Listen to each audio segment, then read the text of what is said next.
Bueno, bienvenidas, bienvenidos. Me presento, soy Mercedes Rubituso, doctora en filosofía. Formo parte de la carrera de filosofía de UNIPE, también de un área que se llama área de seminarios generales. Y estoy a cargo de la materia filosofía contemporánea. Veo acá algunos exalumnos, así que una alegría. Y pensé este taller con Vera Baxman, que es también la directora de la carrera de filosofía, bueno, como una forma de recuperar algo del contenido de la materia para compartir con el resto de la comunidad de UNIPE en este ciclo que es ya tradicional, de verano y de invierno. Y este año, bueno, elegí hablar sobre el aburrimiento. em, esta especie de malestar que llamamos aburrimiento. Y esta vez quisiera hablar del aburrimiento, pero sobre todo desde el pensamiento filosófico, ¿no? Específicamente pensarlo desde dos autores que estudiamos en nuestra materia contemporánea, que son Martin Heidegger y Walter Benjamin. Dos autores que en muchos casos escribieron sobre temáticas muy afines, aunque no estaban en contacto directo. Diría que en realidad estaban en veredas opuestas, en una década tan particular como la década del 20 y del 30 del siglo XX, de entreguerras en Alemania. En este periodo en el que surgen, ¿no? Y se consolidan los totalitarismos tanto de derecha como de izquierda en Europa, y que bueno, que es interesante también revisitar porque muchas de esas, algunas, no todas, pero muchas de esas cuestiones que se han pensado en esa década parecería que tienen mucho peso hoy en día también.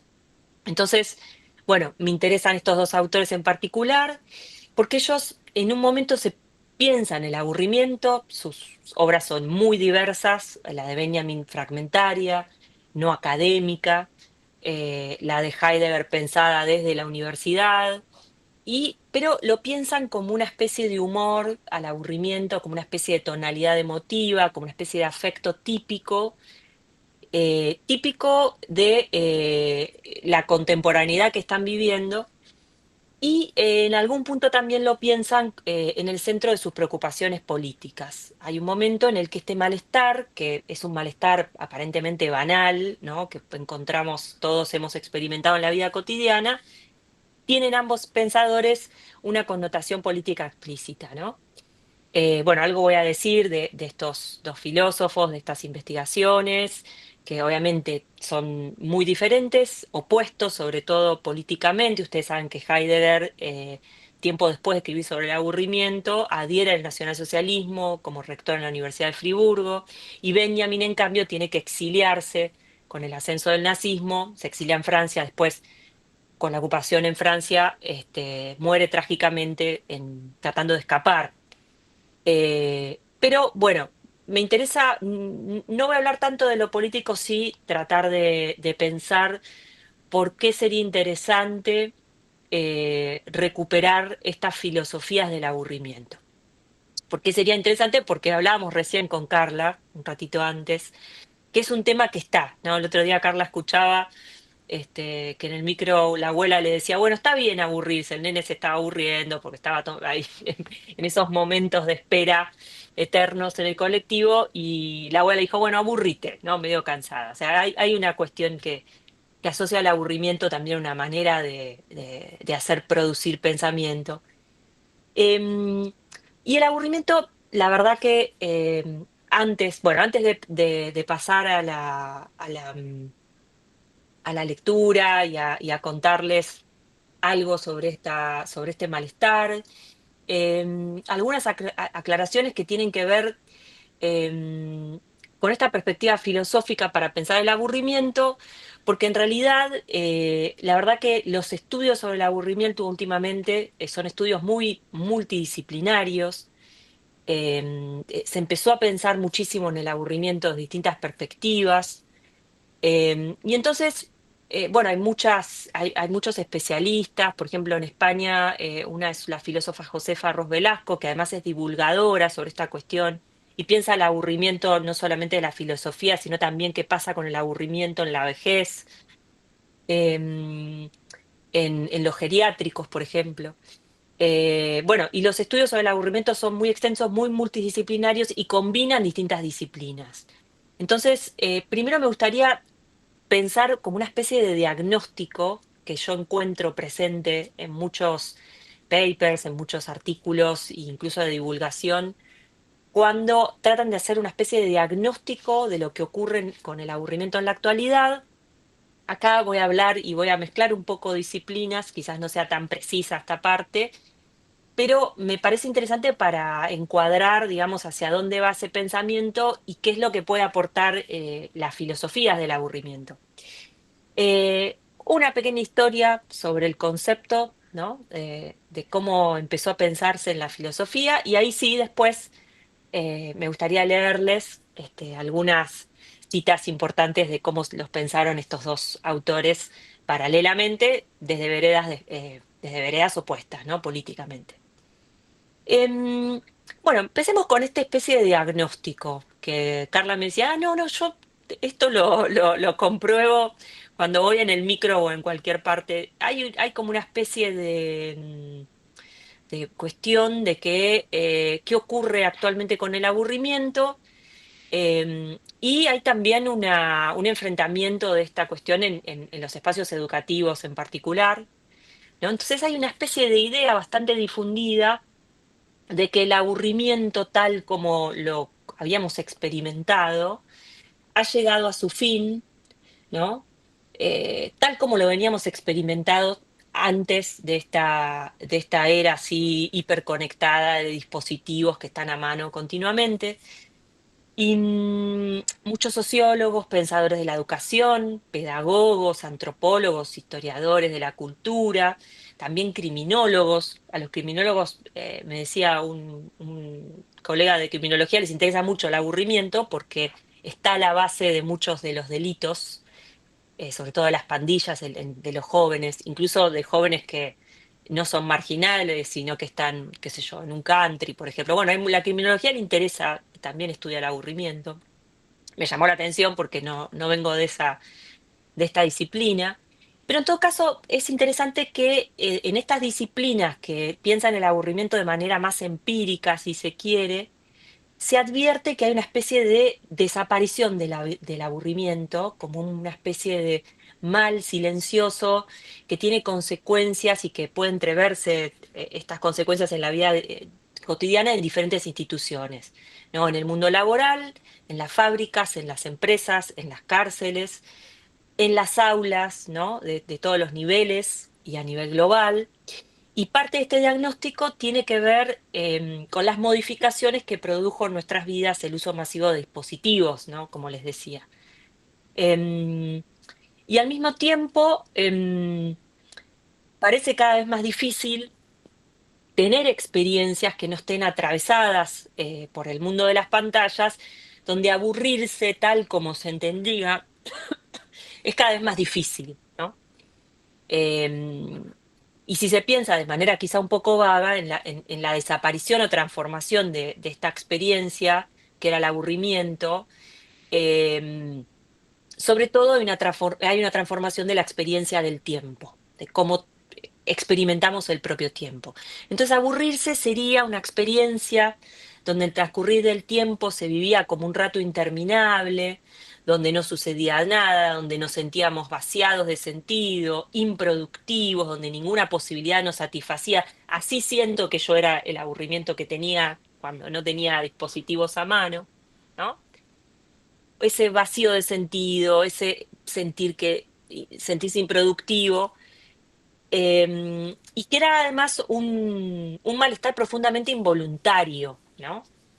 Nadie se aburre porque quiere, ¿no?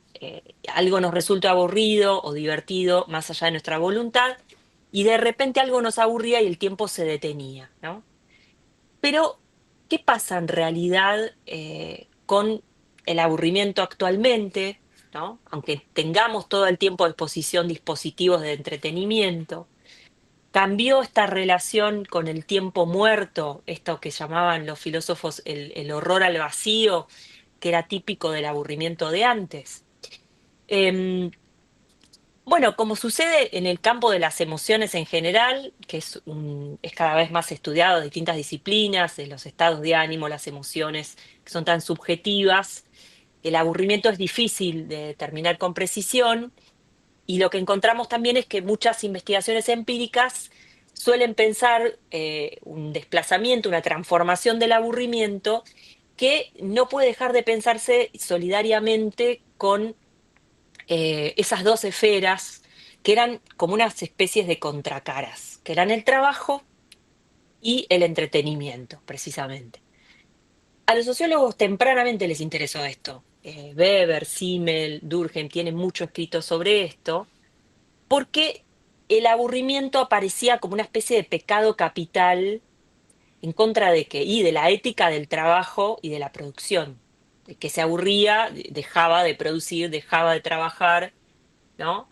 Y de repente los niños se aburrían en la escuela, las mujeres se aburrían en la casa, los obreros en las fábricas, los jóvenes desempleados en las calles. Entonces era una preocupación, ¿no? Que tenía que ver con la esfera del trabajo, era como el pecado capital propio de la ética del trabajo, ¿no? Y aparece también el entretenimiento, que se piensa, por así decir, como una manera sana de contrarrestar de manera lícita ese momento para evadir esos momentos de aburrimiento y al mismo tiempo hacer funcionar ese circuito entre entretenimiento, trabajo, donde el aburrimiento era casi expulsado como una especie de padecimiento malestar que atentaba además con el buen funcionamiento de este ciclo, ¿no? Entonces, lo que suele aparecer en este diagnóstico, que deriva un poco de esta primera sociología del aburrimiento, es que trastoca también estas dos esferas, ¿no? Estas dos esferas que de algún modo se entendían como su contracara, pero que no se confundían. En cambio, actualmente parecería que al mismo tiempo que ya no es posible aburrirse como antes, tampoco las esferas del ocio, del entretenimiento y las esferas del trabajo son las mismas, ¿no? Hay como una especie de radicalización de la relación entre el trabajo y lo que ya, por ejemplo, me recuerdo, estuvimos con Roberto hace poco en una clase sobre Adorno, se llamaba la industria cultural, la industria del entretenimiento. Estas eran esferas solidarias, pero no se superponían. Hoy en día parecería que se nos pide, o cierto malestar que tiene que ver con que el aburrimiento no tiene lugar o ha llegado a su fin o se está desapareciendo, tiene que ver con este imperativo nuevo, si se quiere, muy propio de nuestra época, que nos pide que en todo momento, ¿no?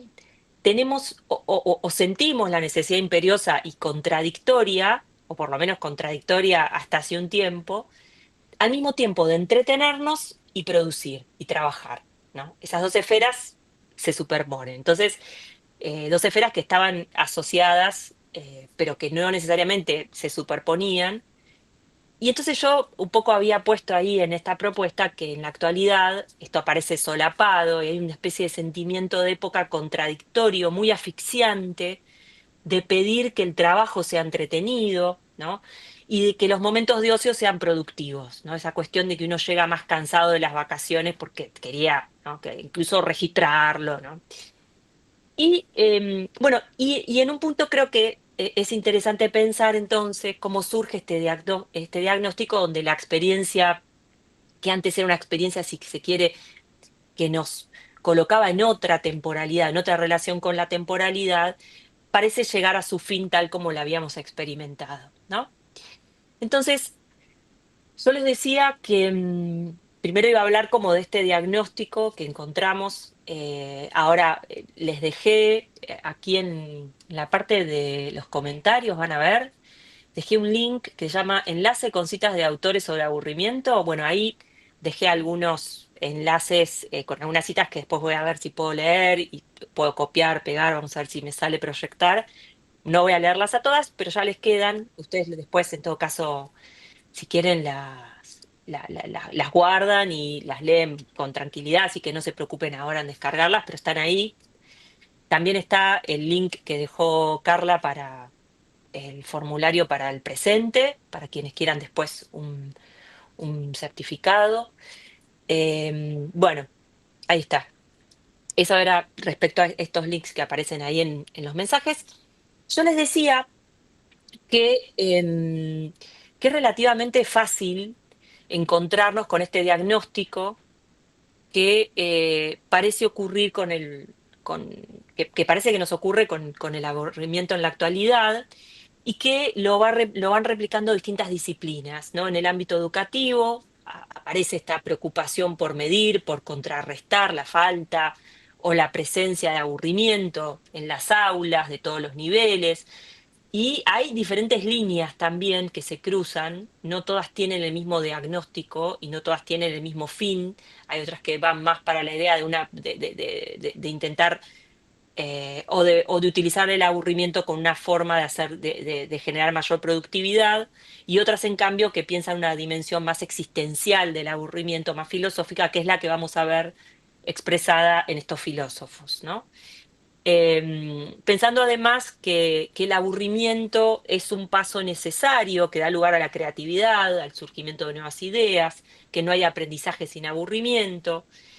Y bueno, y también otras corrientes que no, que lo ven como un mal a ser desterrado absolutamente, solidario a la falta de atención, a la de concentración.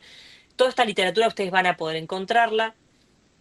Alguna yo puse ahí en la listita, pero bueno, si se ponen a investigar, hay muchísimo sobre esta cuestión en las aulas para quienes les interesa este tema, ¿no? Ahora, si ustedes me permiten ser un poco esquemática, como para, esto es solo una introducción, creo que acá se enmarcan, como decía, dos tradiciones diferentes, ¿no?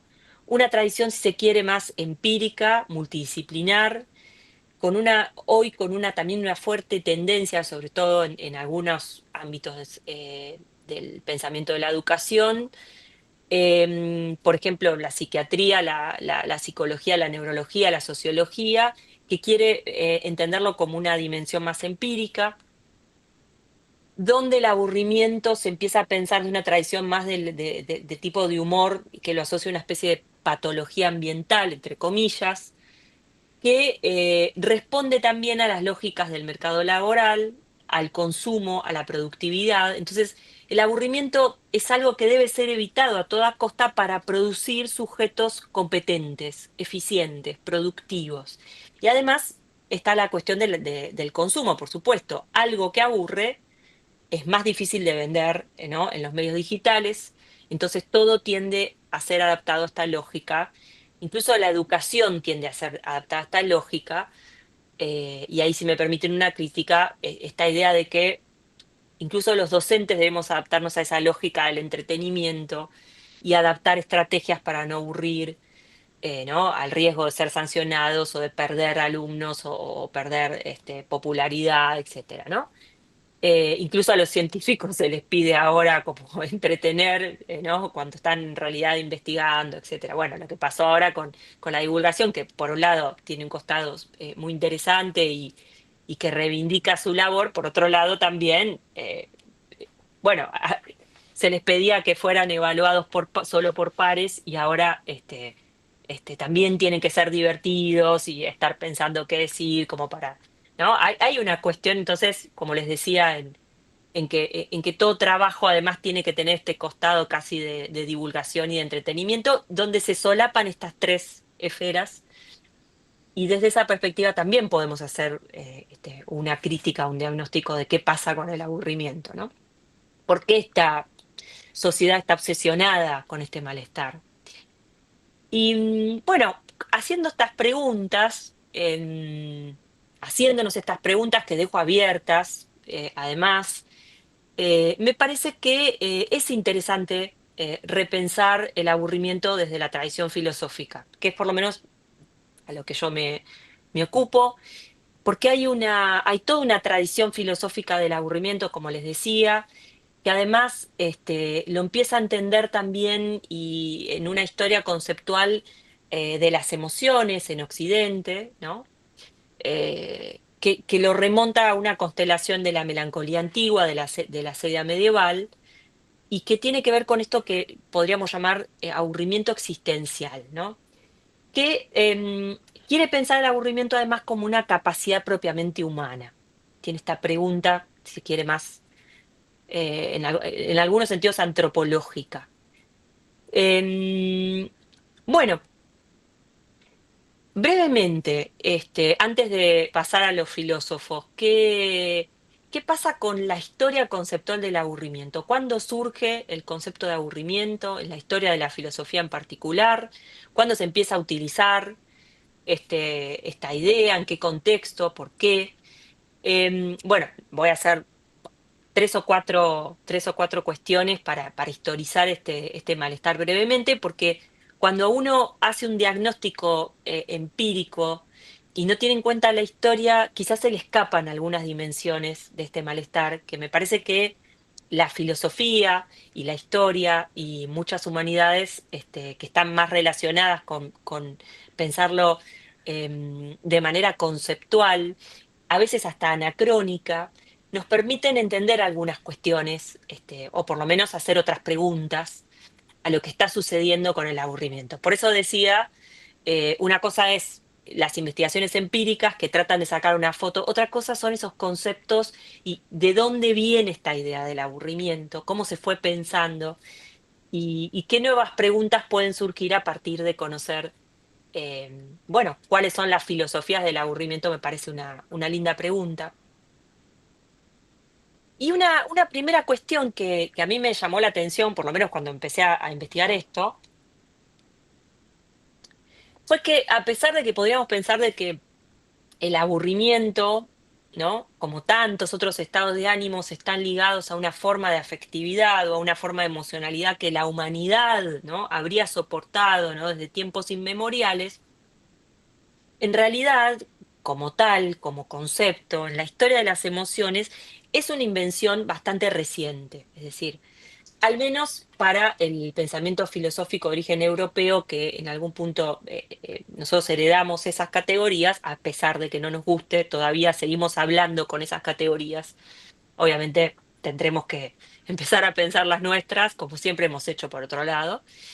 Pero el primer registro de quienes hablan de aburrimiento se da en la primera modernidad. Es decir, en realidad el aburrimiento es un malestar moderno, ¿no?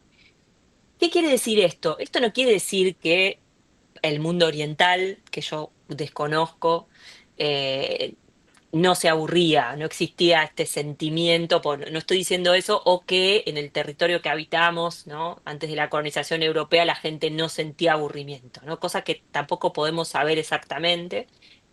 Eh, o que, no sé, los hombres en las cavernas, los cavernícolas no sentían aburrimiento, ¿no? No quiere decir esto, sino que de hecho, hay un filósofo que es Hans Blumenberg, que lo van a leer a Roberto, supongo, porque pensó la idea de secularización, entre otras cosas.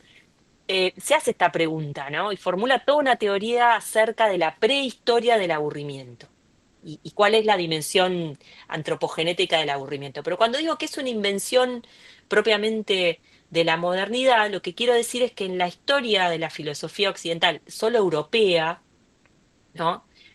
El aburrimiento se nombra como tal y empieza a registrarse y aparece como concepto en la temprana modernidad, ¿no? Distinguiéndose además de otros malestares antecedentes que son muy cercanos, pero que no son exactamente iguales, ¿no? Entonces, en la antigüedad encontramos, por supuesto, y en el medioevo también encontramos nociones muy emparentadas. Yo les había dicho, la melancolía sin duda que está muy emparentada. La sedia medieval, esa tristeza, esa, esa situación que era muy típica, ¿no? Que se registra entre los monjes medievales. Hay mucho escrito que además se consideraba un octavo pecado capital que después se perdió y en la modernidad se unió al pecado de la pereza, ese tedium vitae, ¿no? Bueno, aparecen otras como antecedentes de lo que después en la temprana modernidad se llama aburrimiento, que conservan algunos rasgos y algunos elementos, pero también modifican, ¿no? Porque aparecen en un contexto muy particular, que es sobre todo la vida urbana premoderna y moderna. Entonces, el aburrimiento hereda ciertos rasgos antiguos, pero empieza a ser pensado y empieza a ser incluso una obsesión en la era moderna, quizás no porque era un sentimiento nuevo, sino porque parece transformarse en una especie de nueva actitud, ¿no? En una especie de malestar, de sentimiento, de rechazo hacia la experiencia de la vida urbana moderna en general, ¿no? Y bueno, la primera mención, si ustedes agarran, por ejemplo, un diccionario como el Ritter, la primera mención aparece en el siglo XVI, se empieza a naturalizar como palabra en alemán, por ejemplo, Langeweile en el siglo XVII, y se vuelve objeto de teorías súper complejas en el siglo XVIII y en el siglo XIX, que es el mal de siglo del siglo XIX. Ahí ya sí, el aburrimiento está por todas partes. Filósofos, pensadores, en la literatura, poetas hablan del aburrimiento, es el gran siglo del aburrimiento, este, emparentado con la melancolía, pero como algo más específico, algo que se siente de manera más específica frente a esto que propone la vida urbana, la vida burguesa, etcétera, ¿no?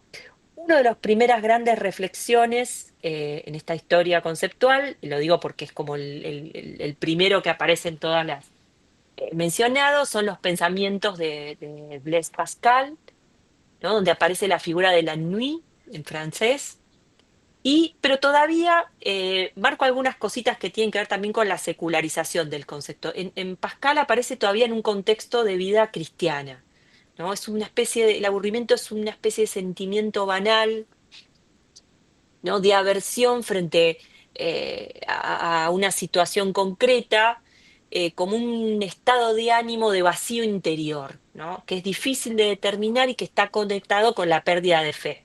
Ese vacío interior que está todavía conectado con la pérdida de fe y que expresa un horror al vacío.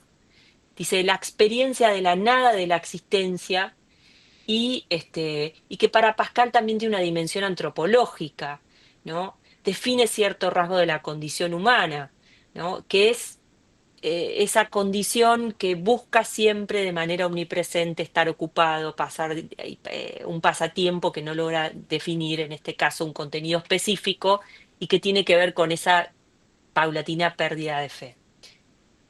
Bueno, ahí en una de las citas que yo les decía que ahí les dejo, en la cita 2, ahí la voy a copiar y se la voy a poner acá en los comentarios. A ver, disculpen, eh, así la leemos.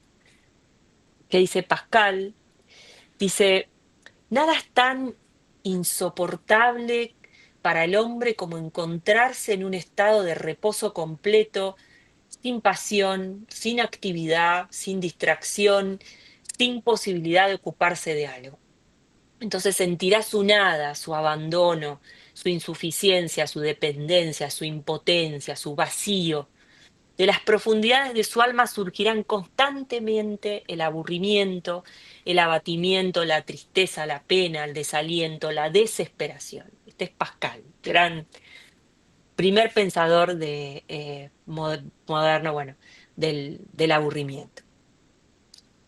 Y voy un poquito más rápido porque, ¿qué sucede? Después de esta primera referencia entre los moralistas franceses, por ejemplo, aparece también el aburrimiento, empieza a registrarse, pero la diferencia de lo que sucede en la actualidad y lo que va a pasar después en el siglo XIX es que todavía el aburrimiento se registra como un típico sentimiento o patos, ¿no? Afección elitista. Es completamente elitista. Solo los poderosos, solo los hombres de poder se aburren, ¿no? No cualquiera se aburre, ¿no? Por ejemplo, Montesquieu son los poderosos los que deben evitar esta aflicción que les atañe como tal y que los aqueja en particular.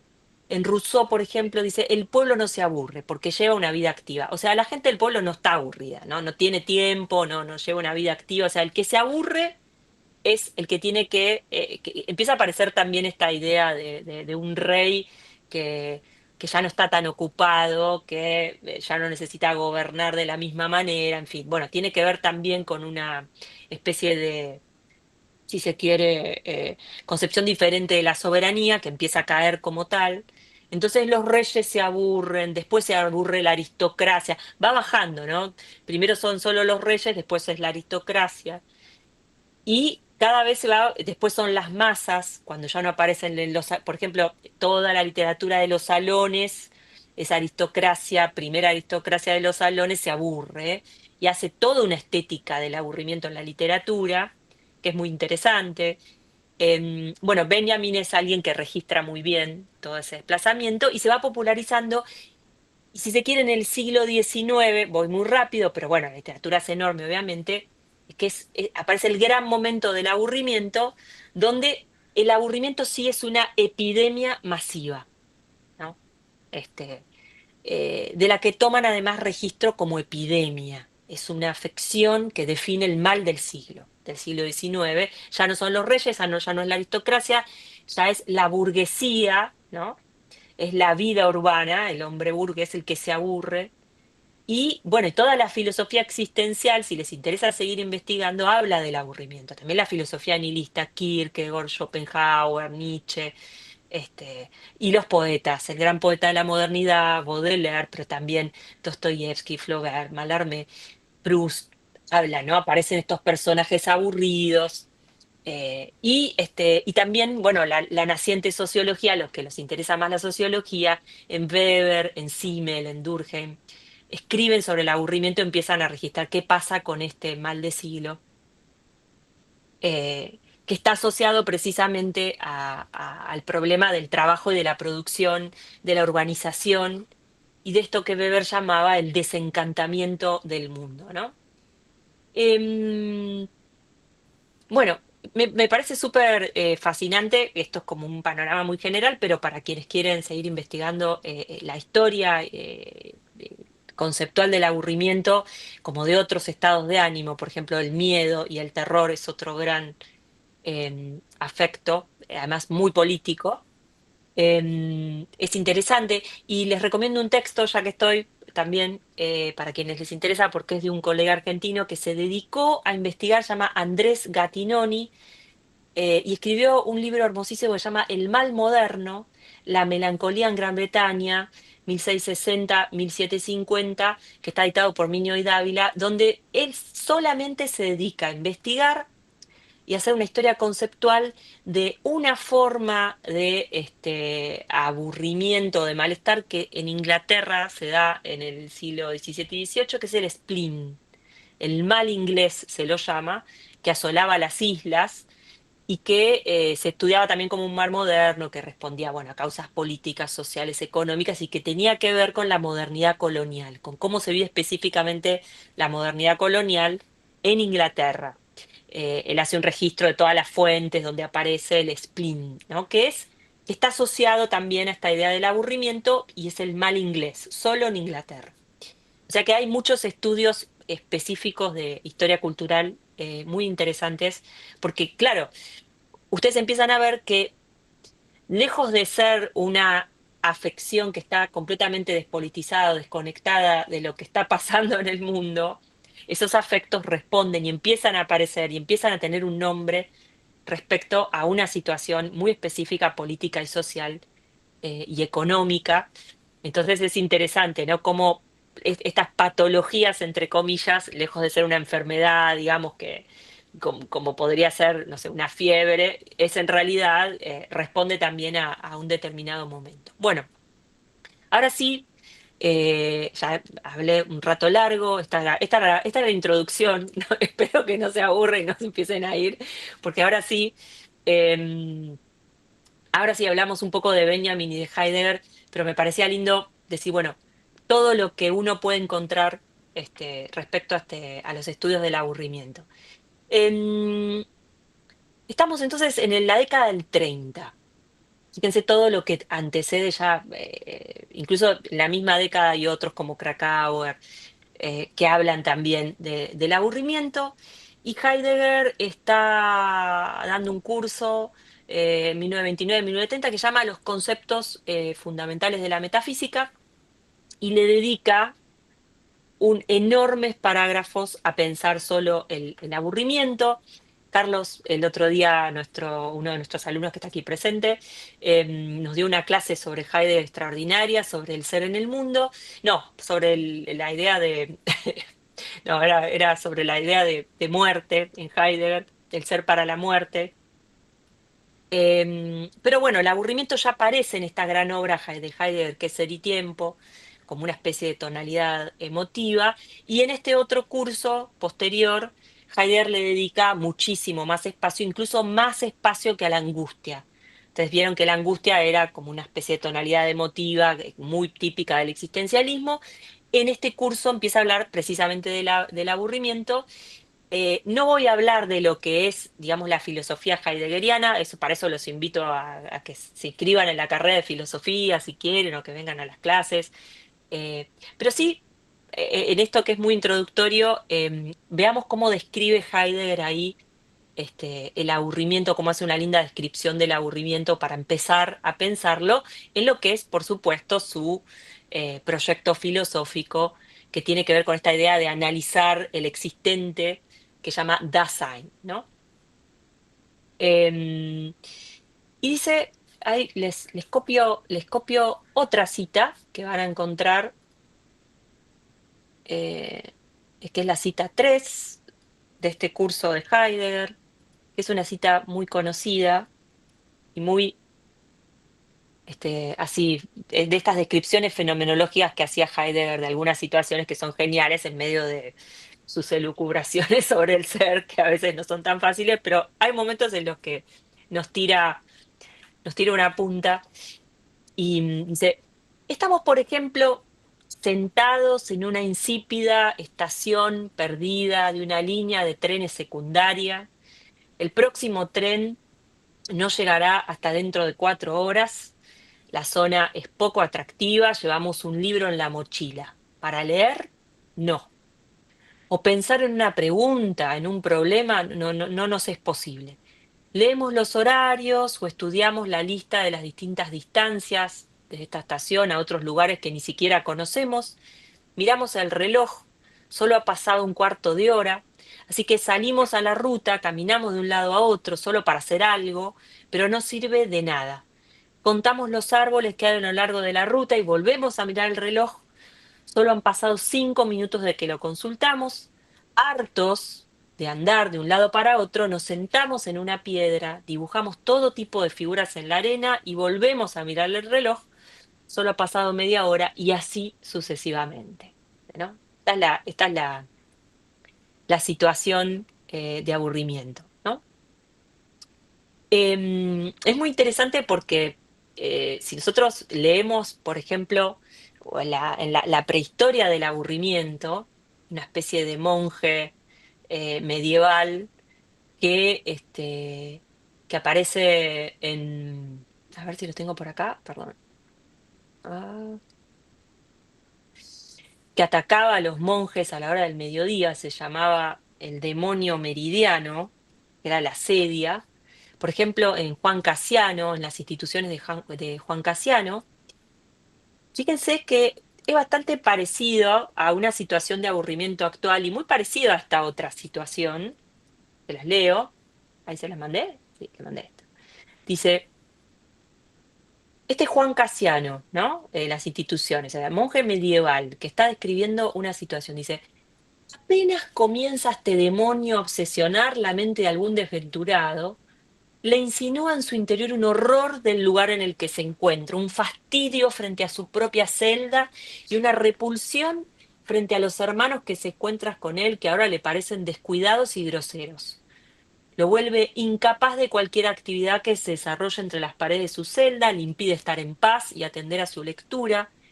Y aquí el desgraciado comienza a lamentarse de no sacar ningún provecho de la vida conventual y suspira y gima que su espíritu no producirá fruto alguno mientras siga donde se encuentra, quejumbrosamente se proclama inepto para hacer frente a cualquier tarea del espíritu y se aflige por pasársela vacío, inmóvil siempre en el mismo punto. Él, que podría haber sido, ay, perdón, se me cayó, se me cayó uno de los. Él, ¿no? Piensa, ¿no? Este monje que está ahí como no se banca más la situación. em, Dice, él que podría haber sido útil a los demás y guiarlos, y en cambio no ha concluido nada ni ha podido ayudar a hacer alguno. Se hunde en elogios desilvanados de monasterios ausentes y lejanos y evoca los lugares donde podría ser sano y feliz. Describe cenobios de dulces hermanos y flagrantes conversaciones espirituales y por el contrario, todo lo que tiene al alcance de la mano le parece áspero y difícil. Sus hermanos privados de toda cualidad y hasta la comida le parece no podérsela procurar allí con una gran fatiga. Al final se convence de que no podría estar bien mientras no haya abandonado su celda y de que si se quedara en ella encontraría la muerte. Después, hacia la hora quinta o sexta, le invade una languidez del cuerpo y un hambre voraz, como si estuviera extenuado por un largo viaje o un duro trabajo, hubiese ayunado durante 2 o 3 días, entonces empieza a mirar a su alrededor aquí y allá, entra y sale varias veces de la celda, mira el sol como si pudiera retardar el ocaso y al final la mente se aqueja de una insensata confusión semejante a la calígene que envuelve la tierra, dejándolo apático y vacío. Bueno, fíjense, este es el antecedente medieval de esta otra situación que se espera del tren, ¿no? Hay otras situaciones, esta es más específica, pues tiene que ver con un aburrimiento que impide llevar a cabo la tarea que uno debería estar haciendo y también impide entretenerse. Bueno, es interesante porque uno al leer esto dice, no, no, esto, yo cada vez que me siento a estudiar prácticamente siento lo mismo. Ellos lo asociaban con una especie de demonio que aquejaba a los monjes y los apartaba de la tarea divina que debían realizar, pero parece bastante parecido a lo que nos pasa cuando tenemos que, nos sentimos aburridos por una tarea, ¿no? Y bueno, Heidegger haciendo uso de vuelvo a Heidegger, eh, en este curso, haciendo uso de este método fenomenológico, que es tratar de ir a las cosas mismas, empieza a hacer distinciones. Quiere pensar cuál es la dimensión filosófico-existencial más profunda de este estado, que es el aburrimiento, y hace distinciones. Primero dice, bueno, una cosa es el estar aburrido por algo, otra cosa es el aburrirse en algo, y hay una tercera dimensión a la que podríamos llegar, que es el aburrimiento originario, que le da origen a estas otras dos, pero primero veamos, ah, empecemos a hacer distinciones. Yo resumo. La primera, que es el aburrirse por algo, por una cosa específica, dice Heidegger, es necesario siempre analizarla con la temporalidad. Es importante acá entonces qué relación con el tiempo se establece en cada una de estos tipos de aburrimiento. Y en este tipo de aburrimiento, cuando me aburro por algo, se siente la necesidad imperiosa de que el tiempo avance, ¿no? Porque es como si el tiempo parecería tardar más en pasar. Uy, no pasan las horas. Esta cuestión de, el ejemplo que leíamos recién, que es el ejemplo de este primer tipo, de aburrimiento, que es cuando estoy mirando todo el tiempo, pasan 5 minutos, no viene, pero tampoco no puedo poner a leerme el libro que llevo en la mochila ni hacer grandes planes, sino que es esa cuestión, ¿no? Donde sabemos y conocemos y podemos determinar qué es lo que nos está aburriendo como algo que nos deja vacíos, ¿no? Y que nos lleva a una especie de nervioso no querer perder más el tiempo inútilmente, ¿no? El tiempo pasa y nosotros no lo estamos ocupando con nadie, no lo podemos ocupar. Y dice, bueno, y es algo del exterior que nos provoca este nerviosismo, una situación precisa con todos sus detalles, esa horrible estación de tren, ese reloj, estas piedras que están ahí, incluso el libro que tengo en la mochila, todos esos detalles me aburre, todo me aburre.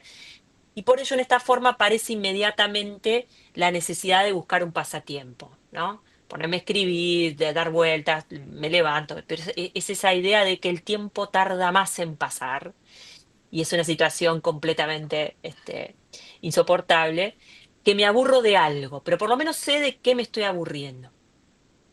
Ahora, hay un segundo tipo de aburrimiento que él llama el aburrirse en algo, son un montón de parágrafos. Estoy resumiendo. De la primera forma dedica el parágrafo 19 al 23 y la otra del 24 al 28. Para quienes son más lectores de Hayek van a ver que es mucho más complejo, pero bueno, valga como forma de introducir la lectura. La segunda forma no surge de un objeto exterior, sino que surge del propio Dasein, del propio existente, surge de mi misma situación, de mi mismo ser, y ahí es como si nos sintiéramos arrastrados, dicen, la oscuridad de nosotros mismos, desconectados de cualquier situación, ¿no? Y aquí hay un momento estructural específico que es un momento de estancamiento, de retraso deliberado, de dilación. Los españoles lo llaman con esta expresión dar largas, ¿no? Donde algo se pone en suspenso. ¿Qué es lo que se suspende? Se ponen en suspenso y permanecen inactivas todas las posibilidades específicas que tenemos en ese momento, ¿no? Entonces lo aburrido, no sé bien qué es, ¿no? En el otro caso lo aburrido era la estación, lo aburrido era la gente que tenía al lado, el libro, ¿no? En este caso yo no sé qué es lo que me aburre, es algo indeterminado lo que me aburre, es como si surgiera de mí mismo, de mí misma, y en esa situación cualquier pasatiempo se vuelve fútil, no sirve, ¿no? Es como si el aburrimiento empezara a flotar a través de la situación y del propio existente, el propio Dasein. Y ahí el ejemplo más típico es incluso una situación que debería ser entretenida como una especie de evento social en el que ya estamos supuestamente, tendríamos que divertirnos, pero sentimos que estamos malgastando el tiempo, ¿no? Es decir, a diferencia del caso anterior, ya no hay forma ni siquiera de contrarrestarlo en un momento de diversión, porque ya estoy en una fiesta y sin embargo siento que el tiempo me siento aburrido, me aburro igual, ¿no? Eh, y en este evento el tiempo, dice, nos resulta ajeno y nos oprime como si estuviera detenido. El tiempo se muestra y no discurre, está suspendido, el tiempo se suspende, ¿no? Y bueno, esta situación de suspensión del tiempo es la que le empieza a interesar a Heidegger. Bueno, no voy a entrar en muchos detalles, yo les dejo la intriga para que vayan después al texto. Todo esto se va poniendo cada vez mejor, porque acá empieza a aparecer una tercera forma más originaria del aburrimiento, que es la que le interesaba a Heidegger, que además es en realidad no un desarrollo de las anteriores, sino la condición de posibilidad de estas otras, ¿no? Estas otras son formas que aparecerían en lo que él llama la cotidianidad media, y la otra, la más profunda, la que él busca, es la que le interesa como estado de ánimo fundamental, que para él es esa situación que nos libera de la propia existencia. Porque en ese aburrimiento profundo, realmente hay una suspensión de toda posibilidad concreta que se manifiesta en general, y lo que aparece entonces es la exposición de lo que llama la posibilitación originaria, ¿no? Es decir, lo que hace posible cualquier posibilidad. La última nos había dejado en una especie de suspensión donde todas esas posibilidades que tenía delante ninguna las podía concretar, y esta otra, que es más profunda todavía, lo que me expone finalmente, es por supuesto una reflexión existencial, es la posibilitación originaria, es decir, lo que hace posible cualquier posibilidad. ¿Y qué es lo que me da? Bueno, la llave de que precisamente los que leyeron a Heidegger es que este, mi vida en algún punto suspende sus propias posibilidades. Estas ya no se me imponen como posibilidades propias, y el existente en cambio está frente a lo que le atañe a su propia existencia, que es precisamente afrontar, ¿no? su propia vida como tal, ¿no? Elegir alguna de ellas, lo que dice Heidegger, como, bueno, que justamente si hay algo que lo define es que a él esas posibilidades le atañen en particular, ¿no? Y que lo atañe su propia existencia con las posibilidades y los modos cada vez que quiere darle a su propia existencia, ¿no? Como una carga que debe afrontar continuamente. Entonces, como ven, el aburrimiento originario, este aburrimiento profundo, este estado de ánimo fundamental se nos aparece y lo que se nos aparece es nuestro propio ser en el mundo, ¿no? De manera original, como algo de lo que no tenemos ningún contenido ya dado. Nos aburrimos finalmente en este último esfera, porque en realidad somos existentes que deben afrontar cada vez su propia forma de existencia.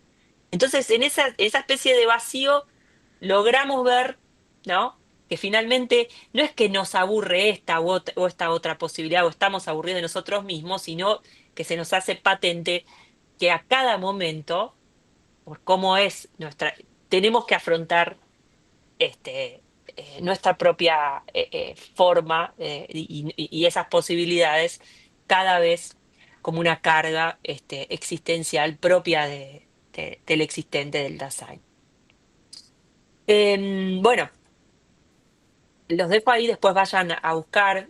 Por supuesto, esta forma es lo que le interesa, es en la que le interesa indagar a Heidegger. Y después, bueno, se empieza a poner más problemático y es muy problemático en el texto en general, porque lo interesante es que a pesar de que supuestamente esta disertación fenomenológica implica pensar la existencia como algo que no tiene contenido alguno dado, y el aburrimiento precisamente lo que hace es exponer que no hay un contenido de lo humano ya dado, ¿no? Que no tengo una esencia, que no tengo una naturaleza, ¿no? Que todas esas posibilidades me dan lo mismo porque en el fondo ninguna me es propia. Tengo que apropiármela, tengo que decidir qué camino elegir, ¿no? Bueno, y aunque contradiga su teoría, en algún momento Heidegger también, en algunos pasajes complicados para quienes estudian a Heidegger con profundidad, empieza a tener toda esta cuestión del aburrimiento con una especie de destino que belicista y con toda una retórica trágica de la idea de la comunidad que debe escuchar su destino y una serie de mistificaciones que aparecen no solo en este texto, sino en muchos otros, de manera más evidente en el 33, en los textos que son abiertamente nacionalsocialistas. Entonces yo les decía que el aburrimiento también se empieza a leer como o puede leerse como ya coloreado por Heidegger, aunque de hecho para los comentadores sean momentos en los que en realidad Heidegger trastabillea desde su propia teoría, porque en realidad él está hablando hasta ahora de que no hay contenido alguno y después, pensando el aburrimiento en su dimensión comunitaria, lo piensa tiniéndolo con todas estas retóricas belicistas, trágicas, y dice, bueno, el aburrimiento en la cotidianidad es eso un poco propio, hay una crítica también a la socialdemocracia que no decide, ¿no? Que cree que no debe tomar una decisión por sobre la existencial, y esto que es una especie de decisionismo existencial en Heidegger, que es muy problemático, sobre todo porque después va a venir el Heidegger comprometido con el nacionalsocialismo, lo que ustedes ya conocen. Bien, entonces es bastante complejo cómo termina esta disertación del aburrimiento, que hasta ahora parecía una disertación más existencial y después se colorean algunos pasajes, solo en algunos pasajes. Por eso los heideggerianos tienen esta eterna disputa entre si toda la teoría de Heidegger, que son 102 tomos, las obras completas, por estos pasajes de esta época en particular, hay que desecharlos o si podemos diseccionar esta otra más relacionada con retóricas belicistas de lo trágico, del destino de la comunidad de Alemania, etcétera, etcétera, ¿no? Toda esta retórica que claramente es uno de los problemas más difíciles de la filosofía contemporánea, siendo él uno de los filósofos más importantes. Entonces, siempre me interesa, y es lo que hacemos también en problematizar esto, por supuesto, criticarlo, pero también es muy interesante una especie de antídoto que en la misma época está ocurriendo, que es el pensamiento de este otro filósofo, que es Walter Benjamin, que ya es muy diferente incluso literariamente, es una obra también complejísima, fragmentaria, bueno, el modo que utiliza citas de distintos autores de épocas para pensar un problema del presente, esa idea de, ¿no? si ustedes leyeron a este filósofo, que aparece como una especie de collage, de montaje incluso. Entonces, no, en Benjamin no hay un único tratado, no hay un único libro dedicado enteramente al aburrimiento, como puede ser este otro curso de Heidegger. No hay una sola definición, de hecho, sino que hay distintas menciones al concepto de aburrimiento y por lo menos quería señalar tres momentos importantes que además yo los ordeno de manera cronológica, ¿no? Porque son tres dimensiones del aburrimiento también súper complejas y que suponen además, bueno, pensadas dentro de lo que es la filosofía de la dialéctica en suspenso benjaminiana, otra forma, por supuesto, desde la vereda de enfrente, ¿no? Benjamin es un pensador que en algún punto está más relacionado con la escuela de Frankfurt, con el cierto marxismo, con cierto anarquismo existencial. Claramente es un autor antibélico, antitrágico. Bien, entonces es siempre interesante pensar, bueno, ¿qué estaba diciendo del aburrimiento, incluso políticamente, en estos fragmentos? Y yo, bueno, les señalo porque ya hace como una hora que estoy hablando, aunque a mí se me pasó rápido, espero que a ustedes no les sea muy tedioso. Pero bueno, me interesa tres momentos de Benjamin. Em, los ordeno de manera cronológica. Uno que aparece en una obra que es el origen del drama barroco alemán, donde precisamente aparece cuando Benjamin cita a Pascal y sugiere que en el drama barroco alemán, bueno, un tipo de tragedia muy específico que se generó durante el barroco en Alemania, que es bastante, es un género como muy menor, digamos, típico de Benjamin cuando analiza esta era su tesis de habilitación. Dice, aparece un personaje, ¿no? Yo les decía que al principio los únicos que se aburrían eran los reyes, ¿no? Y él dice, bueno, aparece un personaje de un soberano que no es un soberano así decisionista, potente, todopoderoso, sino que es un soberano indeciso, impotente, que se aburre como un hongo, se aburre muchísimo. O sea, el personaje de los reyes en esos dramas se aburren y son esos reyes que hay que entretenerlos continuamente, ¿no? Entonces acá aparece el aburrimiento en toda una teoría sobre la historia de la melancolía barroca, ¿no? Y es muy interesante porque lo que hace también, o siempre se lo lee, o una de las posibles lecturas, sobre todo más políticas, es interesante porque ahí Benjamin discute precisamente la concepción de la soberanía de Carl Schmitt, ¿no? Porque el soberano aburrido contrasta precisamente con ese otro soberano decisionista schmittiano. Entonces hay explícito, él lo dice explícitamente, hay una búsqueda de pensar otra forma de la soberanía, que es una soberanía débil, indecisa, son que aparece muy bien retratada en estos reyes aburridos, ¿no? Es decir, un rey aburrido que no es el soberano que tiene que tomar decisiones excepcionales, ¿no? Sobre el estado de excepción. Bueno, esa es una primera referencia sobre el aburrimiento que es más política, que está bien politizada y que discute precisamente con quien fuera Carl Schmitt, el jurista del nazismo. En otros escritos, porque bueno, el aburrimiento aparece a lo largo de toda su obra, pero como les decía, hay que reconstruir muy bien. Ahí tengo algunos papers en castellano ahora les mando, hay dos muy lindos, bueno, en fin, ahora después no los tengo acá, no me acuerdo, de un autor que se llama Lemes, un español que se dedicó a estos dos autores también. En otros escritos aparece también el aburrimiento para pensar en un escrito, por ejemplo, como El narrador, ¿no? Donde aparece una reflexión sobre la pérdida del aburrimiento en el mundo moderno, que pasa, ese mundo moderno que pasa del trabajo artesanal en los gremios, ¿no? Con las manos, ese trabajo con las manos, al trabajo mecánico industrial. Y esta referencia es muy linda porque ahí aparece un tipo de tedio, de aburrimiento, que permitía una especie de relajación mientras se hacían estas tareas manuales, ¿no? Que incluso está muy de moda ahora, vieron esa idea de recuperar una relación diferente con el tiempo y con las manualidades, con el tejer. Nos recomiendan tejer, hacer manualidades, para un poco contrarrestar la locura, bueno, del escroleo y de la sobreinformación.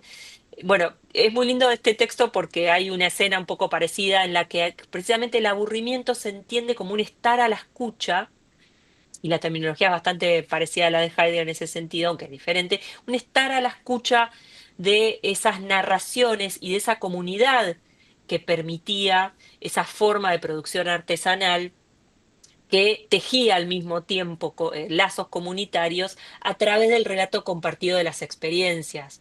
Entonces, el aburrimiento permitía una relajación que permitía estar a la escucha de lo que sucedía comunitariamente y de los relatos, de las pequeñas anécdotas de quienes venían de lejos o del que sabía todas las anécdotas del lugar y las podía compartir, y donde había un compartir de experiencias más comunitarias que, por supuesto, en la vida urbana y en la forma de trabajo urbano, cuando la máquina imprime ese ruido, es imposible de llevar a cabo, porque ya no hay nadie, dice, que realmente quiera escuchar,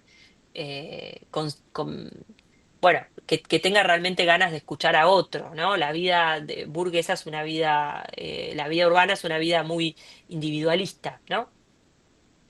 Em, bueno, y ahí aparece este tipo de aburrimiento premoderno, que tenía que ver incluso con el trabajo artesanal de las manos, con la escucha. Y después encontramos también, bueno, les leo una última, respecto a esto, una cita del narrador, que es muy bonita, donde aparece cómo aparece el aburrimiento en este contexto. Dice, si el sueño es el punto supremo de la relajación corporal, el aburrimiento lo es de la relajación espiritual. El aburrimiento es el pájaro de sueño que empolla el huevo de la experiencia. El susurro del follaje lo ahuyenta, sus nidos, las actividades que se ligan íntimamente al aburrimiento, se han extinguido en las ciudades, han declinado también en el campo. Con ello se pierde el don de estar a la escucha y desaparece la comunidad de los que tienen el oído alerta. Narrar historias siempre ha sido el arte de volver a narrarlas, y ésta se pierde si las historias ya no se retienen, ¿no? Y ahí el aburrimiento era ese don de estar a la escucha de esa situación más comunitaria, que tenía que ver con ese mundo premoderno. Ahora, tenemos entonces un aburrimiento que está más politizado, que este soberano que se aburre. Tenemos este otro aburrimiento premoderno, pero la mayor cantidad de citas de respecto al aburrimiento las encontramos en todos los escritos de Benjamin dedicados a la modernidad, a la típica poesía de Baudelaire, que a quien le dedica, digamos, parte del proyecto este inconcluso de citas que se conoce como los pasajes. Y ahí, bueno, hay una sección específica completamente dedicada a citas de autores y de diversas fuentes que hablan sobre cómo toda Francia se aburre en el siglo XIX, ¿no? Que cuando el aburrimiento es una epidemia propia de la ciudad y de la vida de ciudad. Otro tipo de aburrimiento, ya no es el aburrimiento que permitía estar a la escucha, sino al contrario, otro tipo de aburrimiento que es una especie de alienación del aburrimiento anterior, si se quiere, que está transformado por la vida urbana moderna, donde todo el mundo se aburre. No, ya no es el soberano, ya no es el artesano que está medio aburrido, pero al mismo tiempo conectado, relajado, sino que ya todo el mundo se aburre. Este, les leo ahí unas pequeñas frases de los pasajes, y les mando otras. Dice, el desolado traqueteo de un tortuoso trabajo sin fin repite continuamente el mismo proceso mecánico, como la fatiga de Sísifo. París se lamenta por el insoportable aburrimiento, el infierno del aburrimiento. En París uno se aburre como nadie en el mundo. Francia se aburre, ¿no? O sea, bueno, y hay una serie de temas que muestran que más que una definición del aburrimiento nos encontramos con una especie de contextualización de sus formas simbólicas, porque Benjamin empieza a registrar qué sucede con ese malestar en distintos espacios, en distintos tiempos de la vida urbana, y cómo responde precisamente a los cambios y a las condiciones materiales de producción, del trabajo, del arte, de la literatura, de la forma de habitar las ciudades, este, donde parece que todo el mundo se aburre, todo el mundo está aburrido en las ciudades, ¿no? Bueno, en las grandes fábricas, en las estaciones de trenes, en las calles ¿no? abarrotadas de gente, es decir, en ese espacio urbano aplastante eh, que no permite, como decíamos antes, aburrirse como antes. Bueno, los dejo acá porque me gustaría ahora sí, si tienen alguna pregunta o quieren hacer un comentario, si no es una pregunta. eh, el tema podría seguir muchísimo y seguir leyendo.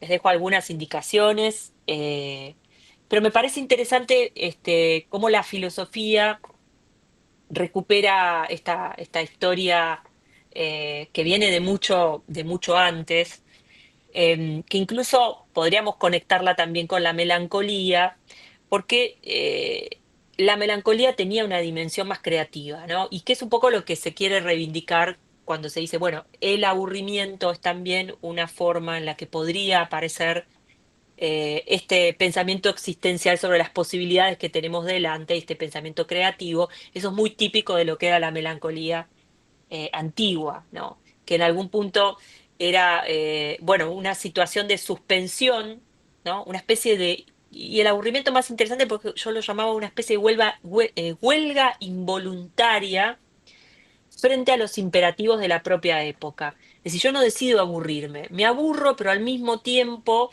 ¿no? Eso es una especie de síntoma, una huelga involuntaria, porque están las huelgas voluntarias, pero esta sería involuntaria frente a lo que me propone el mundo y quizá se podría ser el germen para pensar otra cosa, ¿no? Otra modo de existencia, otras posibilidades, y ahí sí podría llegar a ser un germen bueno, creativo, de ideas, de nuevas ideas. Esto que hablábamos con Carla, de que, bueno, está bueno que te aburres porque a ver si te ocurre algún juego más interesante, ¿no? Que le decimos a los niños, niñas, cuando dice, estoy aburrido, estoy aburrido. En fin, bueno, esta es un poco la idea de este taller y bueno, ¿no? Ahora sí las y los escucho, si tienen algún comentario, algo que agregar, se pueden levantar la mano o desmutear, se pueden desmutear, ¿no? No hay ninguna. Pueden desmutear, solamente cada uno se puede desmutear a sí mismo. Así que sí, se pueden desmutear, también pueden usar el chat si no pueden, eh, no pueden usar el micro, no sé. Bueno, por ahí nadie tiene nada. No sé si están todavía porque solamente veo a Valeria, pero em, Hola, mucho gusto.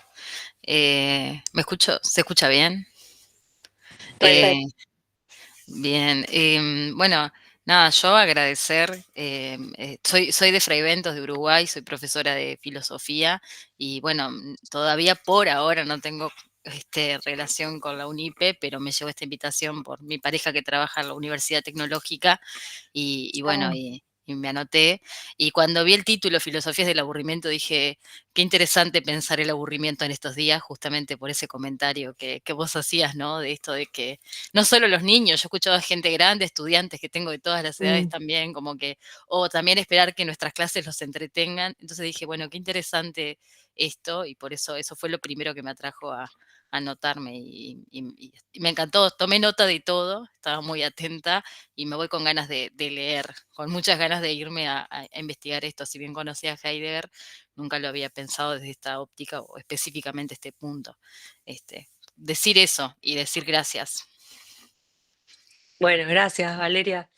Em, sí, a mí me resulta eso interesante porque estamos tan obsesionados con el aburrimiento y el entretenimiento y de repente nos vemos a veces doblegados en que todo tiene que ser divertido, ¿no? Las clases, los contenidos, como si fuéramos de streamers. Y que en algún punto el estudio todos sabemos que aburre, no es algo, puede ser apasionante, pero hay momentos, tiene sus momentos también. Bueno, esta lógica, ¿no? De todo el tiempo llenar el vacío, ese famoso horror al vacío que propone el aburrimiento, bueno, es un síntoma de época que incluso está como más radicalizado. Yo traía esto que son reflexiones de la década del 30 y uno se encuentra con que todavía está más radicalizado que en esa época porque si en ese momento se pensaba, la otra vez discutíamos por ahí justo lo había uno de nuestros alumnos, Roberto, discutíamos que ya a fines de los 40, Adorno y Horkheimer pensaban que había una industria del entretenimiento que lo único que hacía era permitir que esos mismos trabajadores descansaran para volver a reinsertarse en la lógica del trabajo. Hoy en día el trabajo tiene que ser divertido, el ocio tiene que ser productivo, ¿no? Todavía se solapó mucho más y esta idea de que el aburrimiento tal como lo habíamos experimentado hasta hace poco ya parece que parece no existir. Cuando realmente uno podría pensarlo también con el aburrimiento como una especie de suspensión del sentido del mundo que tengo delante, pero ¿qué pasa cuando a todo se le da sentido y estoy cargada de información y todo el tiempo puedo seguir, ¿no? Entretenido a medias, con estos, bueno, con estos famosos personajes que nos están asfixiando. Em, bueno, yo no tengo todas las respuestas, ustedes tendrán que después seguir por su cuenta. Pero bueno, gracias Valeria, de Uruguay, qué lindo. Sí, una pregunta. ¿Hay Ujú. alguna relación entre el aburrimiento y el mundo interior de las personas, la educación desde la infancia y cómo se si la riqueza interior que van armando o no se planteó eso? Em, sí, depende que se me ocurren varios autores. Bueno, para Heidegger, por ejemplo, el aburrimiento profundo tiene que ver con asumir la carga de la existencia, o sea, que tiene que ver con un trabajo sobre esas mismas posibilidades que tengo delante y entender que no hay ninguna que me sea propia, ¿no? Que son todas igualmente impropias, pero que al mismo tiempo tengo que resolver esa decisión existencial y eso es lo único que me define, ¿no? Como tal, como existente. Es decir, que hay un trabajo de estar, ¿no? En lo abierto, como decíamos el otro día Roberto, con esa hermosa imagen que estuvimos discutiendo justo en las clases hace unos días. Em, por supuesto que es una búsqueda existencial. El aburrimiento en este sentido existencial tiene que ver con un trabajo sobre sí mismo y sobre el mundo, ¿no? Y sobre las posibilidades sobre esa relación, ¿no? Sobre ese estar en el mundo. eh, Claro que tiene que ver con eso, o sea, en Heidegger está clarísimo esa cuestión. Y después, como yo les decía, por ejemplo, en Benjamin hay varias situaciones que suponen varias formas de aburrimiento, ¿no? Como una especie de huelga involuntaria, inconsciente de la vida urbana, ¿no? De esa situación aplastante que supone la vida urbana, que es muy parecido bueno, esa atomización incluso de la comunidad, esa incapacidad de hacer una experiencia en el sentido de este, tener que las cosas que vivimos sean dignas de ser relatadas como algo que le da sentido a nuestra propia vida o le puede dar sentido a la vida de otros. Entonces ya lo que hago en realidad es acumular un sinnúmero de experiencias que están todas desconectadas, que son más bien vivencias, Erlebnis en alemán, ¿no? Erfahrung, esta experiencia en el sentido de viajar, en un sentido de algo que se atesora y que quiero compartir con otros. Entonces ahí también, si se quiere, hay un trabajo existencial sobre uno mismo y sobre el sentido que le quiere dar al mundo. Sin duda que el tipo de aburrimiento del que habla el narrador tiene que ver con eso, y ese otro aburrimiento, que es una especie de epidemia que está sintiendo la gente en las ciudades porque está cansada, porque nada le encuentra sentido, una especie de malestar, ¿no? Que tiene que ver más bien con esa cosa de acumular un sinfín de acontecimientos completamente desconectados, incluso a nivel de la prensa, ¿no? Esa idea de que las noticias todos los días son diferentes y ninguna me sirve para la vida, porque estoy como en una especie de torbellino que mira todo el tiempo hacia los cambios, a los futuros, y ya el diario de hoy, mañana ya no me sirve, ¿no? Entonces ya no puedo tener esa experiencia que suponía que tenía en otro sentido, y que le daba sentido al mundo, ¿no? Bueno, esa famosa idea de este ángel de la historia que mira, ¿no? De las tesis, las últimas tesis de Benjamin, que mira azorado hacia el progreso, a ese progreso que de algún mundo me arroja a una existencia completamente este, desconectada del resto. En fin, sí, sin duda que todo esto en algún punto quiere pensar, em, es una filosofía existencial en ese sentido. No sé si te respondí, Roberto, pero vas a encontrar, va por ahí. Sí, gracias. Incluso se va transmitiendo de padres a hijos la falta de proyecto y de realización, ¿no? Que parece aparentemente en esta sociedad sin sentido de Mm, comunidad. ujú, exactamente. El problema en realidad, por lo menos si lo pensamos políticamente en Heidegger, es que después esa idea de comunidad termina estando coloreada por ideas de destino, por ideas de un poco bélicas, no un poco no, más bélicas, y que tiene que ver con toda una retórica de lo que era la discusión sobre la comunidad en ese momento. Y entonces, bueno, ahí se ve el Heidegger más comprometido con lo que era la filosofía nacionalsocialismo, y es problemático en ese punto, la interpretación, de cómo deriva en algunos pasajes, en otros no. Por eso cuando buscas sobre, o sea, es un texto complejo el curso sobre el aburrimiento, vas a encontrar pasajes para ir para todas partes, no solamente en este sentido. Eh, pero Gracias, en Benjamin gracias por aparece ello. esta otra complejidad que, como vos decís, tiene esta doble valencia, ¿no? Bien, gracias por el curso. Em, gracias, Roberto. Bueno, ya se están aburriendo. Creo que, bueno, Valeria se retiró. Bueno, creo que dejamos acá. Cualquier cosa, bueno, nos encontramos, como siempre, en este ciclo en la Universidad Pedagógica. Gracias, Carla, por No, la gracias, asistencia. gracias ¿Querés Mercedes, magnífica la charla, bueno, a mí me gustó mucho por lo menos, y gracias, eh, gracias a todos los que participaron también. Los esperamos en la mañana, que siguen las actividades en la semana UNIPE. No sé si Sí. Mercedes querías agregar algo o... No, no, no, que sigan conectados porque creo que hay cosas muy interesantes para ver, así que, bueno, las y los invitamos a seguir participando de este ciclo.